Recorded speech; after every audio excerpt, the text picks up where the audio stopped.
No fui invitada, y lo supe desde el silencio. No hubo llamadas, no hubo mensajes. Nadie preguntó si tenía planes, si estaría libre, si al menos pensaba aparecer. El aniversario número 50 de mis abuelos, ese evento que reunía a 3 generaciones de una familia que se creía perfecta, fue organizado sin mí.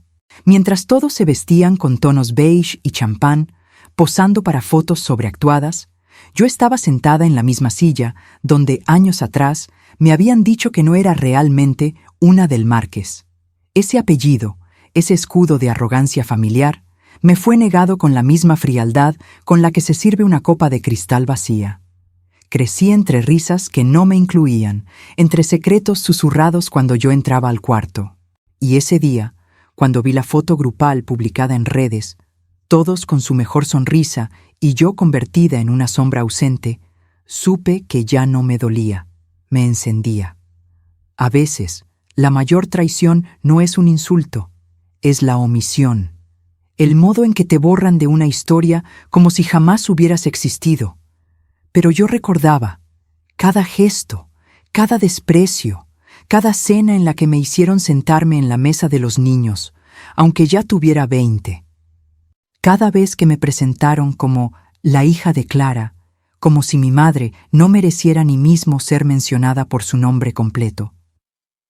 La sangre de los del Márquez corría en mis venas, aunque intentarán diluirla con olvido. Yo era una pieza fuera del tablero, hasta que decidí regresar como la reina que no supieron ver, y no lo haría sola. Durante años me preparé. Estudié leyes, no para ganar un juicio, sino para entender cómo se redactan las verdades en tinta oficial, cómo se protegen los legados, cómo se manipulan los testamentos.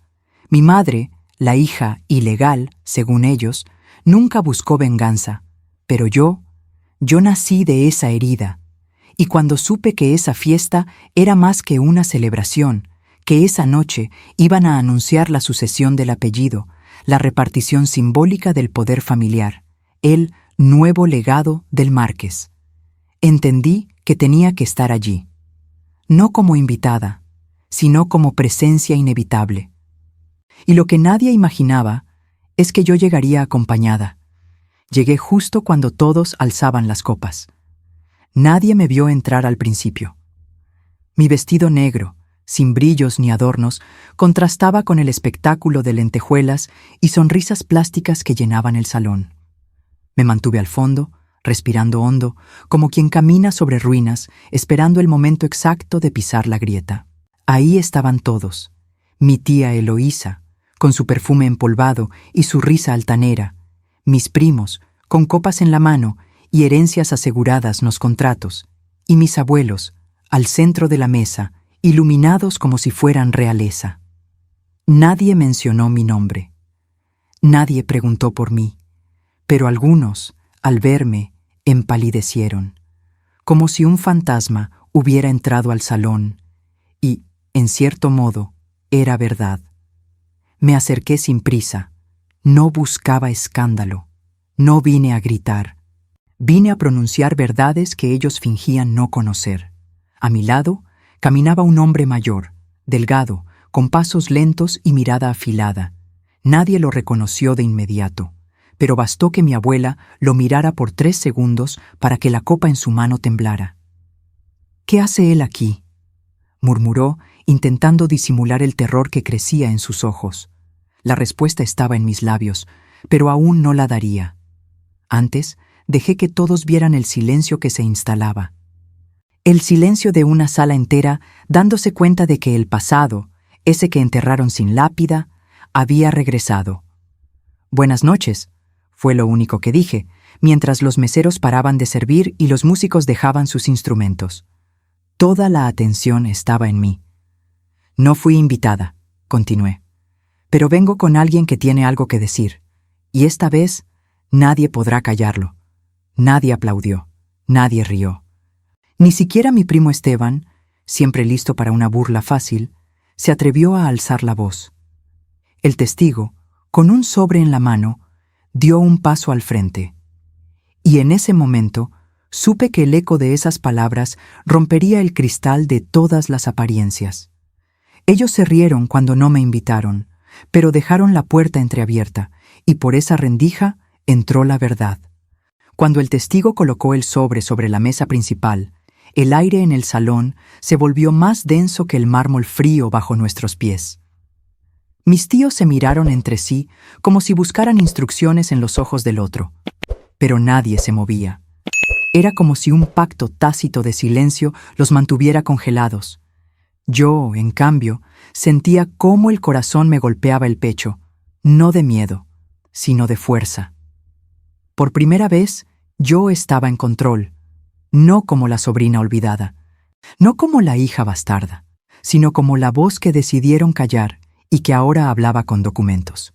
El hombre, don Ramón, ex contador personal de mi abuelo por más de 30 años, se aclaró la garganta. Su voz, aunque quebrada por la edad, tenía filo. Tengo aquí copias certificadas de documentos firmados por el señor Laureano del Márquez, documentos que nunca fueron incluidos en el registro de herencia que esta familia presentó en su momento. Todos sabían lo que eso significaba. Una mentira encubierta, un testamento ignorado y, peor aún, una historia manipulada para borrar a quienes no encajaban en la narrativa de perfección familiar. Mi madre, Clara, era la hija mayor, pero fue escondida, marcada como accidente, silenciada con migajas de dinero y amenazas emocionales. Y ahora, esa verdad tenía pruebas con fecha y firma. Uno de mis primos intentó interrumpir. Esto es un montaje, un circo barato, pero nadie lo respaldó. Hasta los meseros dejaron de caminar. Era como si el universo entero supiera que había llegado el momento en que lo negado salía a la luz.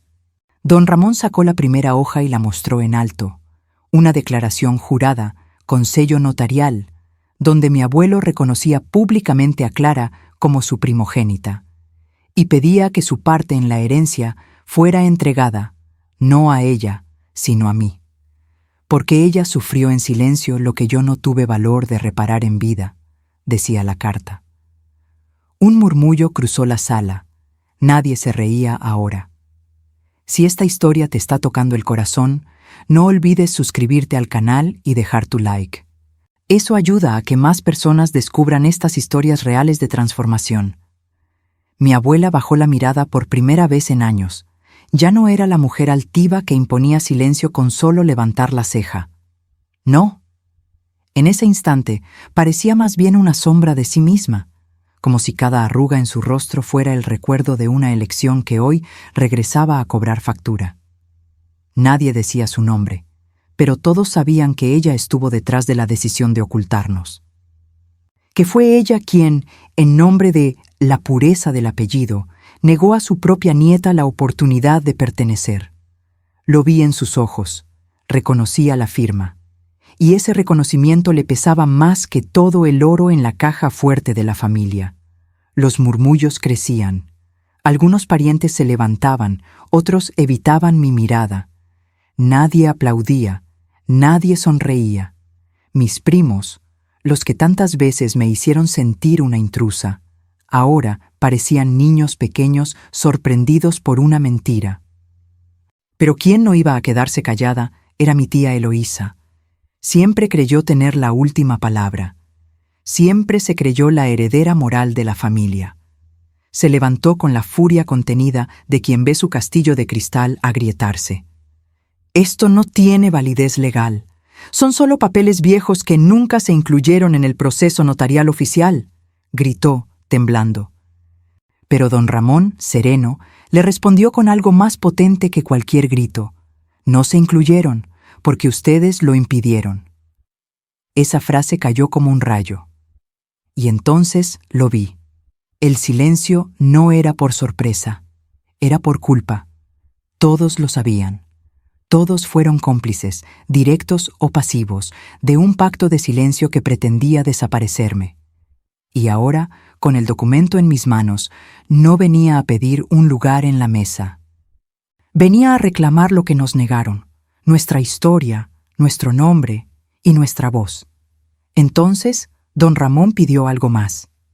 Con voz pausada, pero firme, se dirigió a mi abuela y dijo: «Doña Emilia, usted sabe que hay una segunda copia. ¿La va a negar también aquí, frente a todos?». La tensión se volvió insoportable.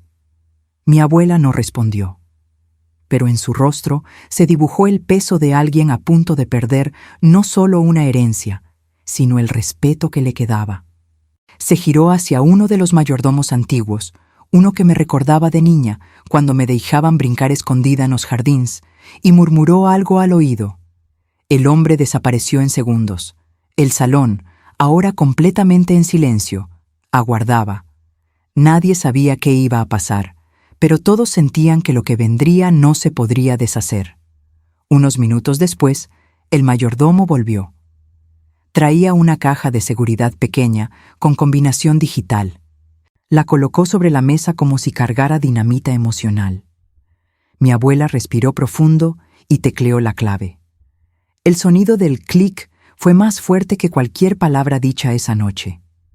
Dentro había un sobre, igual al que tenía don Ramón, igual al que mi abuelo había preparado con la intención de que, algún día, la verdad pudiera salir a la luz. Y ahí estaba, en su puño y letra, la misma confesión, la misma reparación tardía, el mismo reconocimiento que tanto temieron. Cuando ella sacó la carta, sus manos temblaban.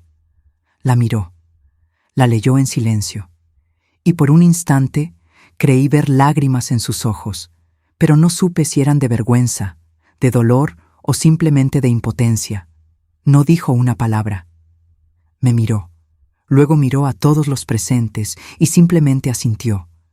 No necesitaba hablar. El gesto era claro. La verdad ya no podía ser enterrada. Ahí estaba yo, frente a todos, con la carta en la mano y el corazón golpeándome el pecho como si quisiera gritar por mí. Pero no lo hice. No lo necesitaba. El silencio que reinaba en ese salón decía más que cualquier palabra. Nadie aplaudió. Nadie se acercó. Ninguna cara amiga, ningún gesto de aprobación.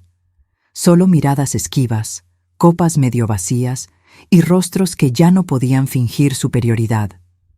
No había discurso ensayado que pudiera tapar la verdad que acababa de estallarles en la cara. Lo que construyeron con orgullo se había derrumbado con una sola confesión escrita a mano. Mi tía Eloísa fue la primera en intentar recomponerse. Con un ademán torpe, levantó su copa como si pudiera brindar por algo. «Somos una familia unida, y esto no cambia nada», dijo, con una sonrisa tan tensa que le temblaban las comisuras de los labios, pero su voz no tenía fuerza. No había unidad, no había orgullo, solo el eco incómodo de una verdad que nadie quiso enfrentar. Mis primos, que solían inflar el pecho con el apellido del Márquez, bajaban la mirada, como si, por primera vez, entendieran que ese apellido también venía cargado de vergüenza. Entonces hablé. No grité, no lloré. Solo hablé con la voz firme de quien ya no tiene miedo. No vine por dinero, vine por dignidad, por mi madre, a quien ustedes negaron durante toda su vida. Por mí, que crecí sabiendo que existía un lugar al que nunca me dejarían pertenecer. Pero aquí estoy. No pedí permiso. Solo traje la verdad.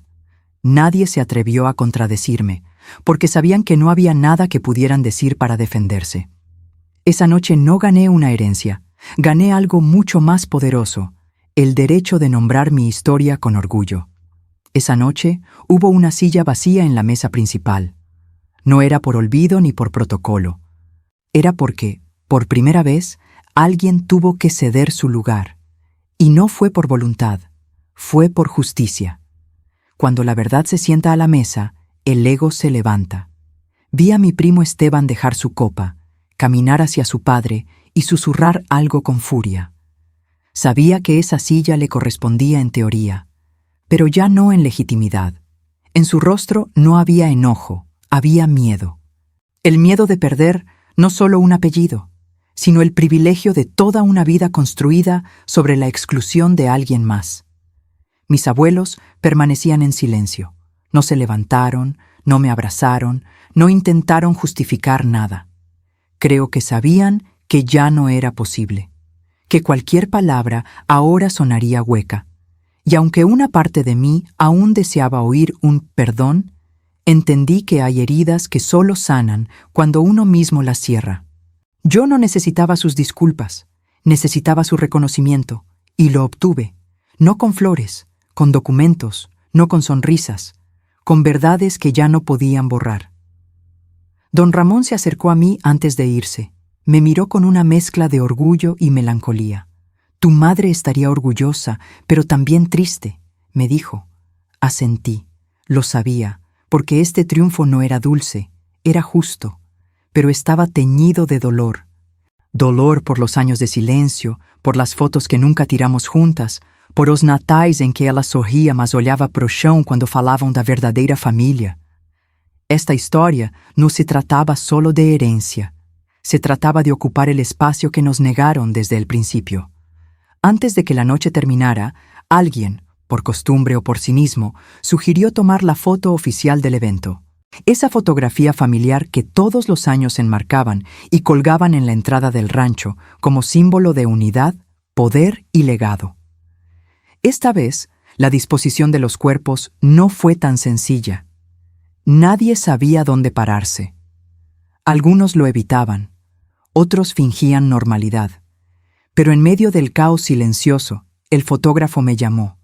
Con voz insegura preguntó, ¿te colocas aquí?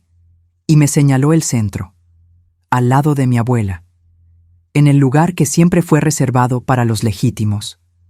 No dudé. Caminé con la espalda recta y el rostro sereno. Me coloqué en medio, no por capricho, sino porque esa era la única forma en que esa foto podía ser honesta. Nadie protestó. Nadie se atrevió a sacarme. Mis primos me miraban como si apenas entendieran lo que acababa de pasar. Mis tíos cruzaban los brazos con incomodidad, y mi abuela solo me observó, no con odio, no con ternura, con resignación. Como quien acepta que el pasado, por más que se esconda, siempre termina apareciendo en la imagen final. El fotógrafo enfocó, y en ese segundo antes del clic, entendí algo. Esa foto no necesitaba filtros, ni retoques, ni frases poéticas, porque por primera vez estaba completa. Con fracturas, sí, con tensión, pero también con justicia. Y cuando el flash estalló, algo dentro de mí se liberó. No era solo un retrato, era una declaración. Yo existía, yo pertenecía. Y ahora, mi rostro estaría colgado en esa casa, como prueba de que no pudieron borrarme. Esa noche no dormí. No porque estuviera agitada, sino porque por fin sentía paz. Una paz rara, incómoda, pero profundamente honesta. Por primera vez, el apellido del Márquez no me pesaba como una losa ajena. Por primera vez, lo sentía mío. No porque me lo regalaran, sino porque lo enfrenté. Lo enfrenté con pruebas, con dignidad y con una verdad que ya no podían esconder. Esa familia que durante años me vio como una intrusa, ahora tendría que pronunciar mi nombre, y con él, el de mi madre. Ya no seríamos el pie de página en la historia, seríamos el capítulo completo. Al día siguiente, cuando desperté, el celular tenía mensajes. No de los que me negaron. Ellos seguían en su orgullo roto, sino de personas que habían estado ahí y se quedaron en silencio. Una de mis primas menores, que apenas hablaba conmigo, me escribió: «Te admiro». Siempre supe que algo no estaba bien. Un mesero que presenció todo en la fiesta me mandó una foto del momento exacto en que sostuve la carta frente a todos. «Nunca vi algo tan fuerte y tan digno», decía su mensaje. Y fue entonces cuando entendí. La verdad no necesita gritar. Solo necesita resistir el tiempo suficiente para ser escuchada. Me miré al espejo ese día y por primera vez vi a una mujer completa. Con cicatrices, sí, con ausencias, pero también con una nueva forma de estar en el mundo. Ya no tenía que rogar por invitaciones, ni mendigar aprobación. El apellido del Márquez podía estar en mi acta de nacimiento o no, pero ahora estaba en mi historia con letras firmes. Y eso nadie podía quitarme. Una semana después, recibí una invitación inesperada. No venía de mi abuela, ni de mi tía Eloísa, ni de ninguno de los que alguna vez alzaron la voz para negarme. Era de la esposa de Esteban, mi primo. Una mujer que siempre permaneció en la sombra de los comentarios crueles, sin participar abiertamente, pero tampoco deteniéndolos. Su mensaje fue breve. Queremos invitarte a cenar. Solo nosotros, para hablar, para escucharte. Dudé, porque no sabía si era un gesto sincero o un intento de suavizar el terremoto que provoqué. Pero acepté. No por ellos, por mí. Porque ya no tenía miedo de estar frente a quienes un día me borraron. La casa era grande, perfectamente decorada, de esas que siempre me parecieron inalcanzables. Pero esa noche, por primera vez, no me sentí una extraña. Me recibieron con palabras medidas, miradas cautelosas y una especie de vergüenza contenida. Nadie se excusó con discursos largos, solo una frase que rompió el hielo. Nos equivocamos. No hubo vajilla de lujo ni velas en la mesa, solo una cena sencilla y el peso de años de silencio sentado entre nosotros. Y cuando me preguntaron por mi madre, hablé de ella como siempre mereció, con firmeza, con amor, sin temor. Conté cómo fue crecer con ella, cómo, pese al abandono de su propia familia, nunca me llenó de odio, cómo me enseñó a caminar con dignidad, incluso cuando todos me cerraban las puertas, y cómo, cada vez que veía una foto familiar en la que no estábamos, ella solo decía, «Algún día sabrán quién eres». Esa cena no resolvió el pasado, pero dejó algo nuevo sobre la mesa. Respeto. Por primera vez, no me veían como amenaza, sino como parte. Y aunque no haya abrazos ni lágrimas, supe que algo había cambiado. Porque a veces, el primer acto de justicia no es que te acepten, es que te escuchen. Días después de aquella cena, regresé a casa de mi madre. Entrar ahí siempre era como volver a mí misma. A esa niña que jugaba entre libros viejos, que escuchaba su voz recitando versos mientras cocinaba, que aprendió a resistir no con gritos, sino con dignidad. El aire todavía olía a café con canela, y en una repisa del cuarto que fue mío, encontré una caja que no había abierto en años. Adentro, entre fotografías amarelentas y recortes de jornal, había una carta. El sobre estaba fechado 3 días después de mi nacimiento, firmado por Laureano del Márquez. La abrí con manos temblorosas. La tinta estaba desvaída, pero clara. Mi abuelo le escribía a mi madre. No negaba nada. Le decía que sabía que lo que habían hecho estaba mal, que ella no merecía el silencio, ni el desprecio, ni mucho menos el exilio emocional al que la sometieron. Pero al final de la carta había una frase que me perforó. Algún día, Clara, nuestra familia tendrá que mirar a los ojos lo que decidió enterrar. Esa carta nunca llegó a manos de mi madre. Y entendí por qué, porque leerla en su momento habría cambiado todo, porque ella, que había aprendido a vivir sin esperar nada, habría sentido que sí importaba, aunque fuera tarde. La guardé, no para mostrársela a nadie, no para usarla como prueba, sino como recordatorio de que, incluso en su cobardía, él supo que había fallado. Esa carta era la voz que mi madre nunca escuchó, y ahora era mía, no para vengarla con rabia, sino para continuar lo que ella empezó. Una vida sin miedo, sin fingir, sin mendigar afectos, porque al final mi historia no comienza con lo que me negaron, sino con lo que decidí reclamar. Una semana después, recibí una notificación legal. No lo esperaba, no tan pronto. Era un documento oficial, sellado por el mismo despacho que durante años manejó los asuntos de los del Márquez. Lo abrí con cautela, pensando que sería alguna maniobra para callarme, para ofrecerme algo a cambio de mi silencio. Pero no. Era una modificación. El testamento de mi abuelo había sido actualizado años antes de su muerte, y ese documento, por presión o por cobardía, nunca había sido integrado al proceso legal. Ahora, por mandato judicial, debía hacerse válido, y con él mi nombre ocupaba el lugar que siempre intentaron borrar. No hablaba solo de propiedades o dinero. Había algo más valioso, una carta anexa, un anexo personal, dirigido directamente a mí. En él, Laureano del Márquez me escribía desde la culpa. Admitía que fue parte de un pacto de silencio, que no tuvo el valor de enfrentar a su esposa, ni al resto de la familia, por temor a desmoronar la imagen de perfección que tanto defendían.